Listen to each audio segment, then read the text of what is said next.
écoutez, monsieur le ministre, madame et monsieur les ministres, mesdames et messieurs les élus, chers adhérents, chers partenaires, chers invités, c'est un honneur de vous accueillir aujourd'hui si nombreux à l'occasion de ce congrès de l'Union des aménageurs que j'ai le plaisir de présider. Avant toute chose, je souhaitais saluer la présence de monsieur le ministre Vincent Jeanbrun, ministre de la Ville et du Logement, qui nous a fait le plaisir d'être parmi nous ce matin, malgré un agenda particulièrement chargé et compliqué, avec notamment aujourd'hui l'examen de textes importants sur le logement au Parlement. Monsieur le ministre, votre présence est un immense honneur pour notre fédération et je vous en remercie très sincèrement. Alors après le Palais de Chaillot l'année dernière, c'est à nouveau un lieu emblématique de l'architecture qui nous accueille cette année, ici au couvent des Recollets, qui a connu de multiples vies par le passé. Fondé au XVIe siècle par les franciscains, il fut ensuite fermé à la Révolution, puis transformé sous Napoléon comme hôpital militaire, jusqu'au milieu du XXe siècle, où sa proximité avec les gares du Nord et de l'Est fut bien utile au cours des 2 dernières guerres mondiales. C'est ensuite une friche qui a peu à peu fait son apparition et qui a progressivement accueilli des résidences d'artistes, jusqu'à devenir au début des années 2000 la maison de l'architecture, mais également le siège de l'Ordre des architectes d'Île-de-France. Alors vous vous demandez pourquoi je résume rapidement l'histoire d'un tel lieu. C'est parce que ce lieu magnifique est aussi un lieu symbolique pour les aménageurs. Il nous parle de la mutation de nos bâtiments et de nos villes, de la capacité des opérateurs que nous sommes à venir recréer des lieux de vie adaptés aux usages de nos temps.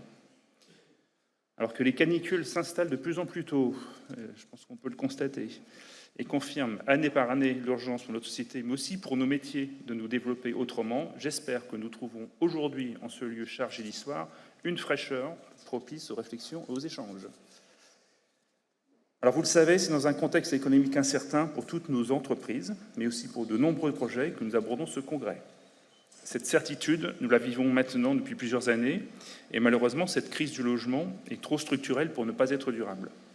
Les quelques éclaircies que nous pouvons apercevoir sont malheureusement trop fragiles pour résister à l'impact des chocs politiques et géopolitiques qui se multiplient.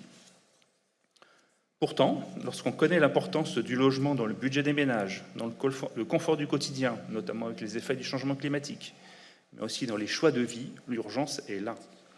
Cette urgence, monsieur le ministre, vous l'avez également exprimée dès votre arrivée au gouvernement à l'automne dernier.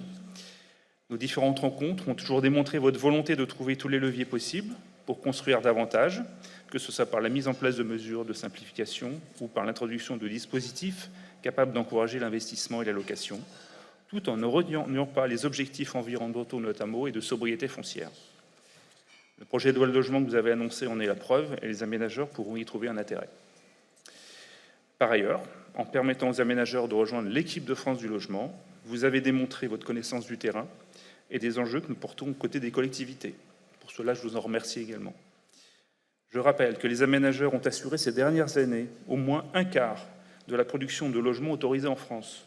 C'est considérable et montre l'importance de notre filière dans le processus de production de logements. Pour autant, au-delà de ces avancées attendues par l'ensemble de la filière avec l'examen des textes à venir, les élections présidentielles qui arrivent très vite risquent fort une nouvelle fois de reléguer au second plan de la campagne la question du logement, et je n'ose même pas parler d'urbanisme. Or, nous ne pouvons croire que le cadre de vie des Français et que l'avenir de leur territoire ne les intéresse pas. Comment se fait-il alors que cette priorité ait tant de mal à émerger dans le débat public? Comment se fait-il également que l'aménagement du territoire et ses déclinaisons opérationnelles soient totalement omis des programmes, alors qu'il est un des leviers majeurs du développement durable?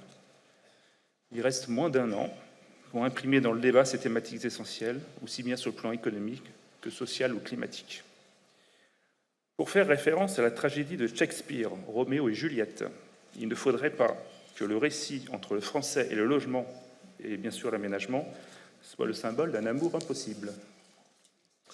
C'est donc un très grand défi, et l'Union des aménageurs entend porter ses idées dans le débat public, à travers différentes propositions juridiques, opérationnelles ou fiscales, touchant au cœur de la reconnaissance et de la simplification de notre métier, et permettant d'imaginer des quartiers vivants et des logements accessibles et abordables pour tous.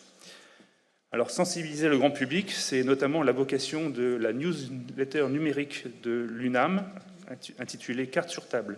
On y parle d'adaptation des opérations au changement climatique, montée des eaux, simplification, quartier de gare, usage, sécurité, revitalisation, densité, archéologie, De nombreuses thématiques qui sont abordées sont au cœur des attentes de nos concitoyens et dans un cadre d'un discours abordable et compréhensible, sans acronyme. Je vous invite donc à vous procurer ce magazine rétrospectif des 12 derniers mois qui est mis à votre disposition dans le lieu à côté du bar.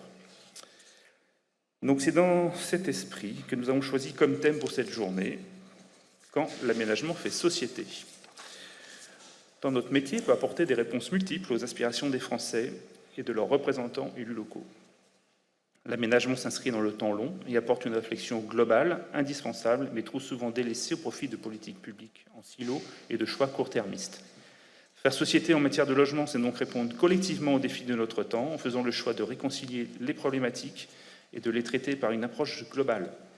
Aménager, c'est en effet travailler à l'échelle du quartier, mais c'est aussi à l'échelle du territoire, aux côtés des collectivités locales, pour proposer un cadre de vie adapté aux besoins du présent, mais aussi du futur.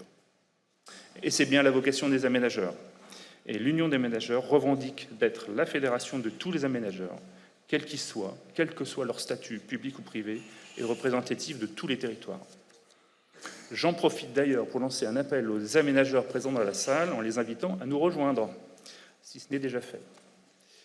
Plus largement, c'est aussi la fédération qui permet de rapprocher autour d'elle tout l'écosystème de l'aménagement et de nos projets, tous ces acteurs qui ont vocation, avec leurs expertises, à nous accompagner au quotidien. Je les invite également à rejoindre notre réseau en devenant partenaires de l'UNAM. Certains d'entre eux sont déjà là parmi nous ce matin. N'hésitez pas à venir leur rendre visite pendant la pause déjeuner, puisque nous leur avons dédié un espace de convivialité et d'échange. Alors avant de vous laisser la parole, Monsieur le Ministre, je profite de cette introduction pour remercier par avance l'ensemble des intervenants de cette journée pour leur prise de leur parole et les échanges qui s'avéreront fructueux toute cette matinée et cet après-midi, avec un remerciement tout particulier pour leur présence aux deux anciens ministres du Logement et également élus locaux, Madame Sylvia Pinel et Monsieur Patrice Vergret, qui ont accepté d'échanger lors de la première table ronde sur le thème « 2027 sera-t-elle enfin la présidentielle du logement ?» Je remercie également par avance les animateurs de cette journée, le bureau et le conseil d'administration de l'Union des aménageurs, ainsi que l'équipe des permanents animée par Charles-Henri Dubois-Béranger pour l'organisation de ce congrès. Je vous remercie et vous souhaite à tous une très bonne journée. Et Monsieur le Ministre, je vous laisse la parole.